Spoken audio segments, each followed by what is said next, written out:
This is going to be lecture number 10 for people in organization, and today we're going to complete 3.2, and inshallah in the next month task 2 will also be done for this course.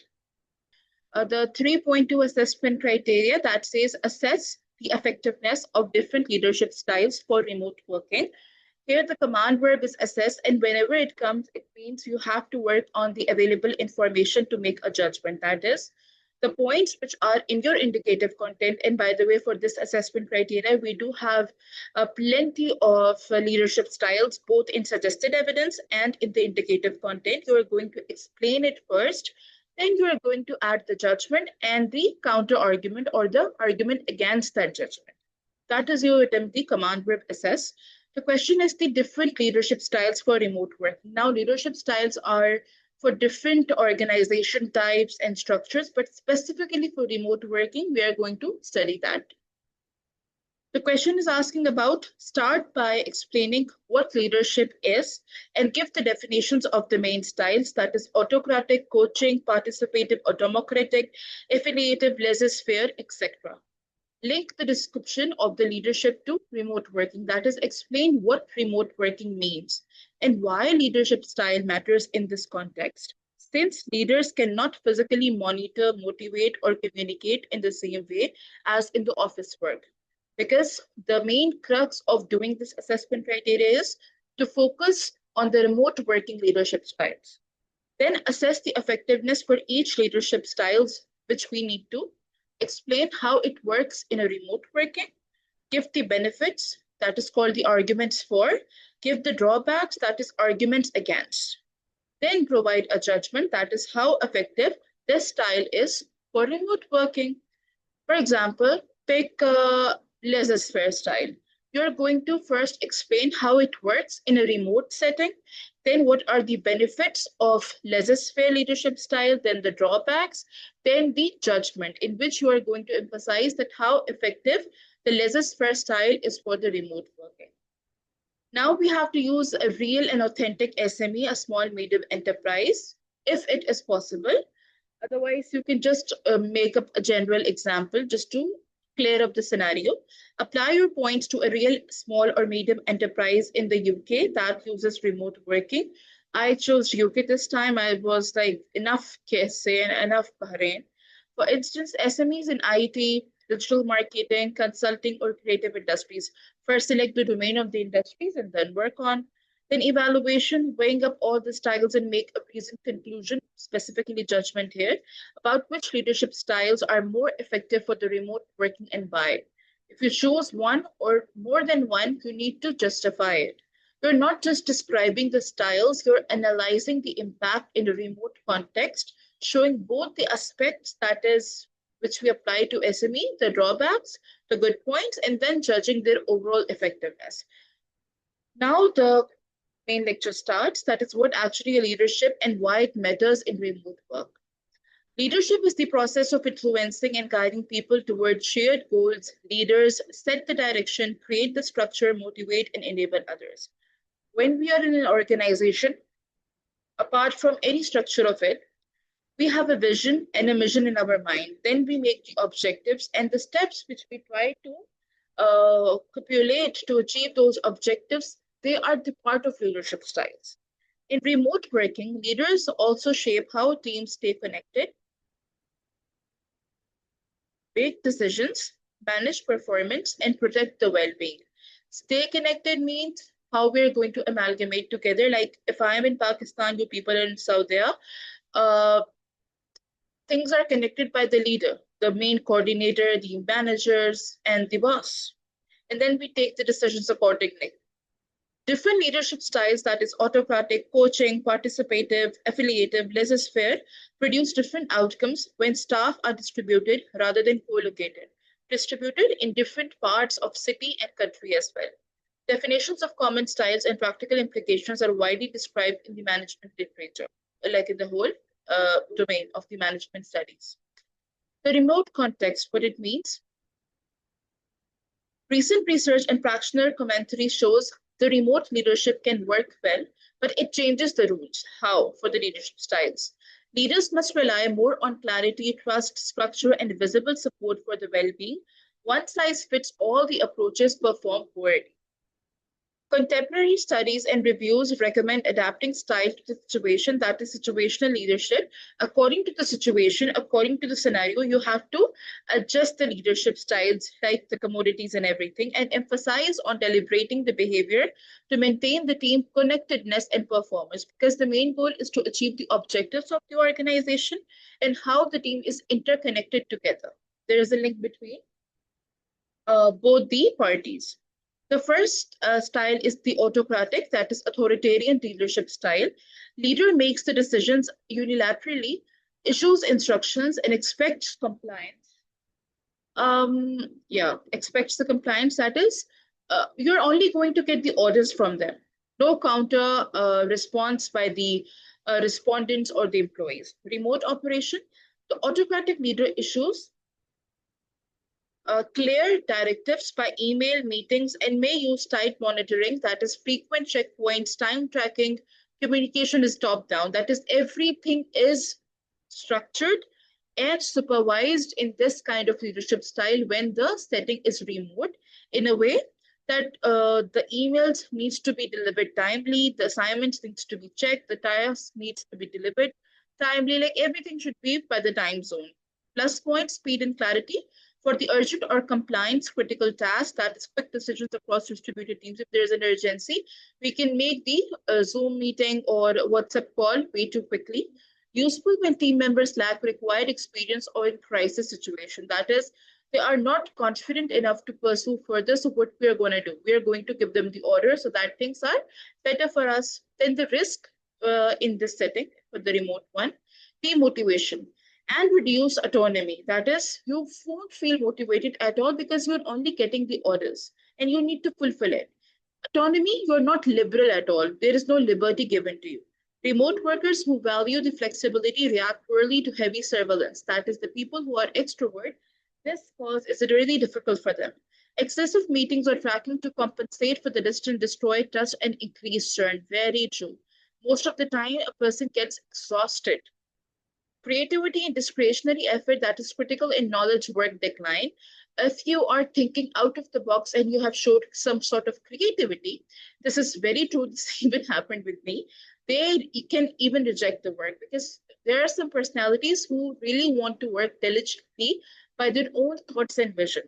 But obviously, there is a set criteria when you are working in an organization. You need to follow it. Judgment for the autocratic, that is equals to effective in short-term, high-risk, time-critical remote scenarios. Like at the moment, we are having a flood in whole Punjab area of Pakistan. So there they have, the government has done what? They have placed the army because they are quite strong and they know what to and how to handle each and everything.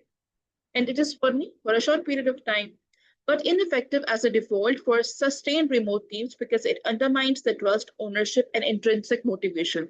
The motivation which comes from your own self, from your own heart, own will. Counter argument in regulated or the safety critical remote areas or the routes, for example, remote control in which we get the CCTV footages and everything, emergency triage. Strong directive leadership is necessary and can produce high reliability. Its drawbacks are less harmful if the expectations and reasons are transparent. So for the shorter period of time, this kind of leadership style is accepted in the remote work setting, but for the longer period of time, you cannot pursue it at all. Then comes the coaching leadership. This is leader focuses on the individual development, for example, gives the feedback, mentors, and supports the skill growth. A nice style. In this way, you connect to each other, you are discussing, you are growing as a person, as a worker, and even you're getting the guidance. Remote operation. Coaching leaders hold regular one-to-one session that is set developing up the goals and provide tailored feedback via video or calls. Like at the moment we are a group, but when for example, only I am and Sophia are in the class, it's going to be a one-to-one session, which we can arrange as well. There are many students who wants to take the class one-on-one, and they don't like to be with the other classmates. So it's okay. Strengths improves capability and engagement for the remote staff, fosters career growth when face-to-face time is limited. Yes, because nowadays everything is quite technological. That's the reason. Build psychological safety as individuals feel seen and supported. They feel like, okay, they are heard, they are being valued. Risk is micromanagement risk. Coaching can slip into intrusive oversight if the leaders check in too frequently or correct too granularly. What happens? That is the intervention, it literally has no limit there because they have the numbers, they have the IDs, they have everything. They can call you up whenever they want. There are some picky and creepy kind of people, specifically male personalities, who really enjoys to text you in the night time. For some reason, it happens in most of the organization, and it is way too unethical. Though there is a difference of time zones, but maximum 4 to 3 hours. That is it. You can do that in the daytime after Fajr, but why the night? That doesn't make sense at all. And when it's unalarmed calls, that is also way too unethical. Judgment. Coaching is generally highly effective for the remote knowledge workers if it addresses skill gaps and isolation, provided it remains developmental, not corrective, and is scaled sensibly. That is, it has a growing nature rather than it is strict or restricting to your mental health or your, thinking power, cognitive thinking skills. Counter argument, if the coaching frequency becomes excessive, it can increase the dependence and reduce the team autonomy. That is your authority, your will. It loses somewhere and you're only depending on the other person. If he is going to allow, we will discuss on, let's see whether we will be doing it or not. Your own thinking, it is vain. In high-performing, self-directed teams, heavy coaching can feel patronizing. That is very true. Participative or democratic leadership. Leaders involve team members in decision-making, encourages the input and consensus. That is, now you can discuss this stuff with the higher authority managers and the people, but you cannot take the decision. You can only discuss. Remote operation, frequent consultation through surveys, shared documents, synchronous workshops, or video town halls. Decisions may require wider buy-in. That is, you need to have a proper follow-back in again and again. Strength, inclusion, and ownership. Remote workers feel involved, improving engagement and idea generation. Again, when the workers, they are given the autonomy to be the part of any team or decision-making lead, they feel quite motivated, and at the same time, they feel the motivation as well. Motivation, both same. They feel the confidence which they need. Better decisions from the diverse perspectives, that is valuable when teammates are in different trains, because you get to know their thoughts and you're able to share your own. Then the risk associated with it for the remote settings, slower decisions. Consensus takes longer when the participants are dispersed or in different time zones. Very true. Let's take the example of our class. If it's like 7:15 KSA, I am joining at 7:20. One student is joining at 7:18. Some students are joining at like a bit late or a bit early. There are different people. Now, it doesn't mean that they don't want to take the class. It is just like sometimes we forget because it's a remote setting. Sometimes the connection is not good. Sometimes laptop, they get updated. Sometimes your Zoom is even updating without any, reminder. They do it by their own, like when they want to. It is upgraded. So these things do matter and they slow the decisions. Risk of meeting overload, more synchronous sessions to reach the agreement disrupt the deep work. That is, more and more sessions, they also disrupt. Like, I'm the personality who don't like to have the meetings all the time. Okay, we discussed it 1 to 2 times, it's more than enough. Now let at least use my own brain and use my own energy, and let's see what we come up. Judgment, participative leadership is effective for the remote teams that require creativity and buy-in, but it needs well-designed asynchronous mechanism that is documented proposals and decision logs to avoid decision paralysis. That is, everything should be in a written form, in a documented form. So that first you have a proof. Secondly, everything is recorded. Counter argument, in time-sensitive context, the democratic processes can delay the action. Leaders must be prepared to make the executive calls when speed matters. When there is an urgency, you need to be there no matter what. And I feel like in the remote setting, it's a liberty. Even if you're outside the home or you're not even at the office, you can attend the meeting. You can at least show your presence. Then comes the affiliative leadership style. This is the priorities, the emotional bonds, harmony, and team well being, focusing on the building relationships. Like in the setting of remote work, even we are doing the network marketing. We try to build friendships. We can even hang out at the end of the month, or we get to know each other. Like it's a good opportunity rather than when you're in the physical office all the time, 9 to 5. Most of the people, they don't want to meet their colleague with the next hour because they're already exhausted. Remote operation emphasize on checking in about the well-being, arranging the social rituals, that is virtual coffees, and conflict avoidance. This happens as well. Like, I don't know, but my mom, she used to call and still calls my aunt, Pala, and they literally enjoy the cup of tea together. They're talking, they're walking, and enjoying the cup of tea. Then strengths reduces isolation, fosters belonging and retention, important when colleagues rarely meet face to face. That's really true. Uh, some people, they have the urge to meet you. They want to meet you. Good during the periods of stress, uncertainty, or organizational change. Yes, we can go for the affiliative leadership because sometimes when things are changing so rapidly in the organization, we do need a soft hand. Risk may avoid difficult performance conversations, allowing underperformance to persist. That is, we try to even eliminate these things. We don't want to talk about those things which literally hinders the other's performance. If harmony is prioritized over the standards, team outcomes may suffer. Yes, we are friends, forget it, we can do it the next day. No, even if you are sibling, real sibling, then you have to be quite capulative and alert while doing the partnerships and the businesses. Because this is what the whole world is, and the reality is too. Judgment affiliative leadership is valuable for maintaining the remote team morale and social capital, but must be balanced with the clear performance and expectation. Everything should be clear that what is your intention.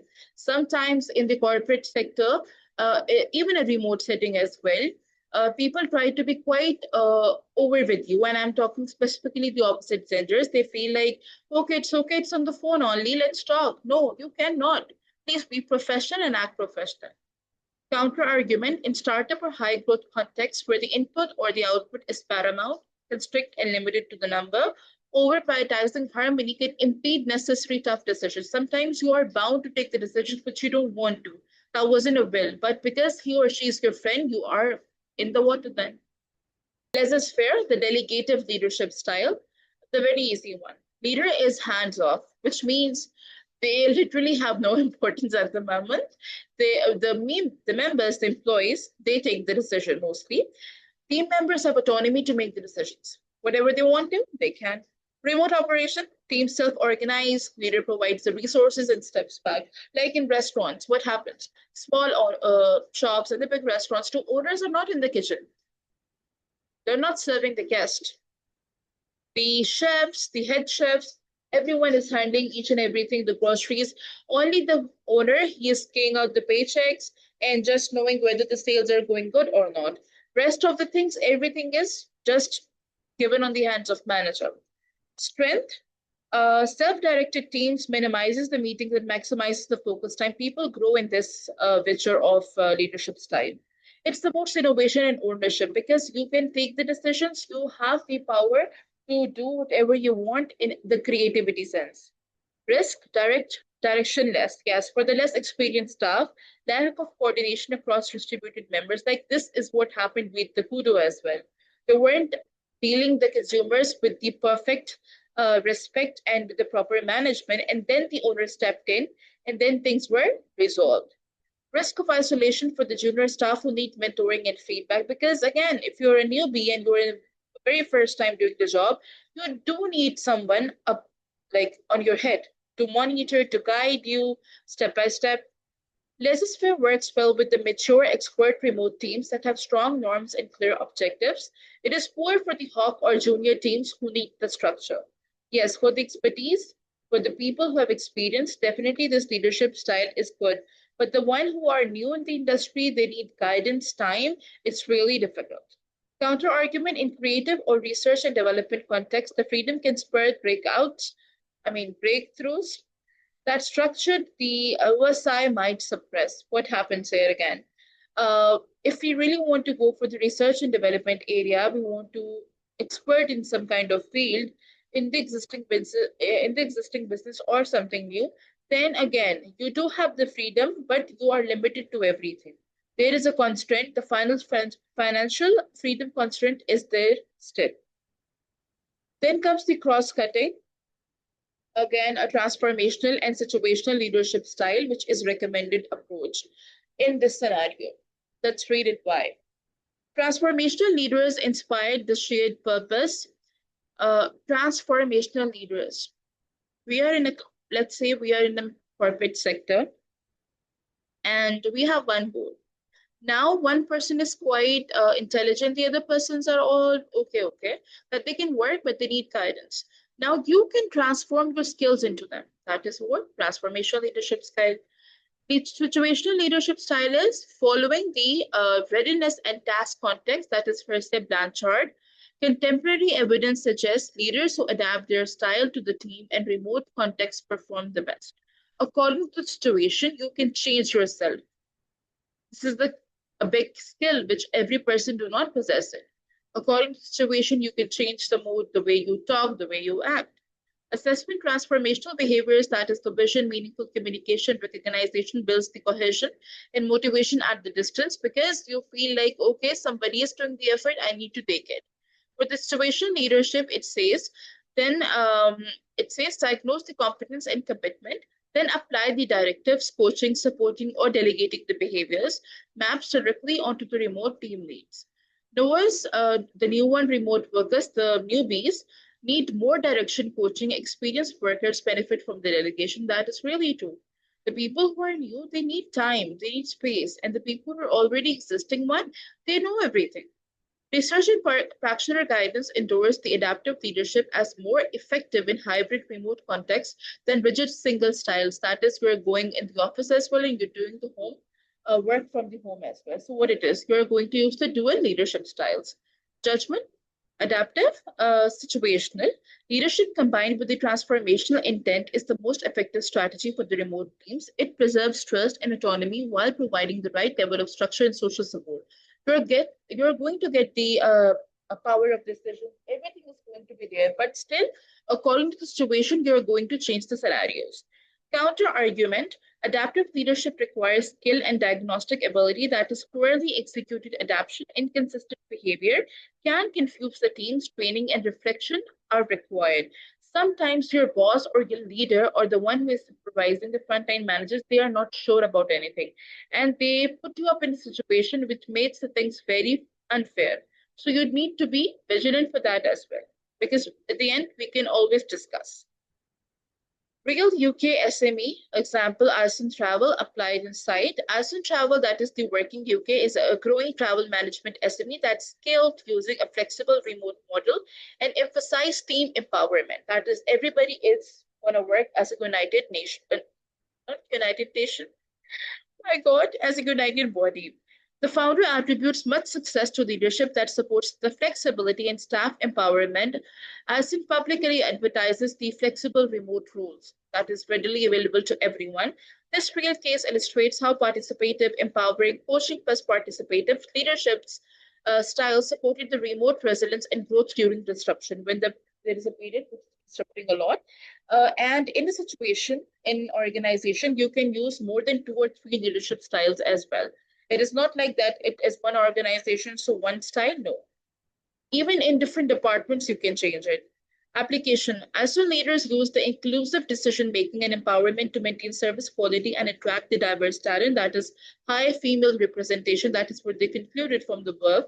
This aligns with the assessment above, that is participative coaching behaviors were instrumental to their remote success. Though the company also had to manage scaling challenges, coordination, consistent standards as it grew. The moment you adopt with a good leadership style, it doesn't end there. You need to grow, and then you need to change again. Practical recommendations for the managers of the remote teams. First is adopt situational mindset. First is diagnosing the team capability and match the style, whether it is going to be directive, then the coaching, then the supporting or the delegating, then training managers for the SL2 or similar helps. What it means, first, you need to assess and judge the people for whom you are working, you are going to lead, and then accordingly, you are going to adjust the styles. Combine transformation signals, that is clear purpose, frequent recognition with the practical structure, meeting norms, decision logs.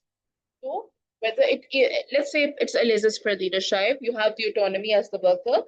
Again, things need to be documented. You have to make a report. You are answerable to someone.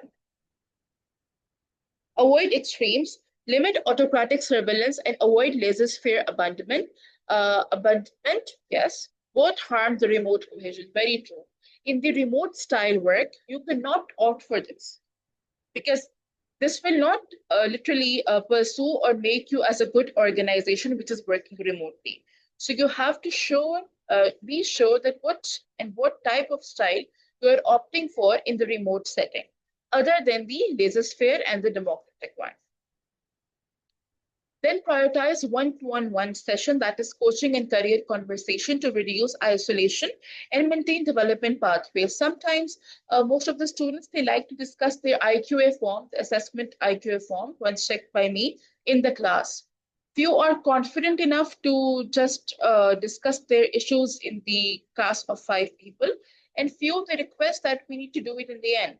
And that strictly means that only one student and one teacher. Create asynchronous decision processes to retain participative input without meeting the overload. That is proposals. First, we're going to have enough proposals, comment the window, and then decision recorded. You're going to work on what decisions are, that what kinds of decisions or the options are, then avail the best and then apply it. Set the transparent performance expectation. Use outcomes-based measures rather than presence metrics. That is the one which you think you will take the step and you will definitely get out of output and a result, go for it. Invest in manager capability, that is remote facilitation. They can easily work in any sort of remote setting. Feedback, they are very keen and open towards the feedback given by you and taken by the other entity. Cultural sensitivity, no matter you're working remotely, again, you have to respect the ethnicity and culture of the other people who are working with you.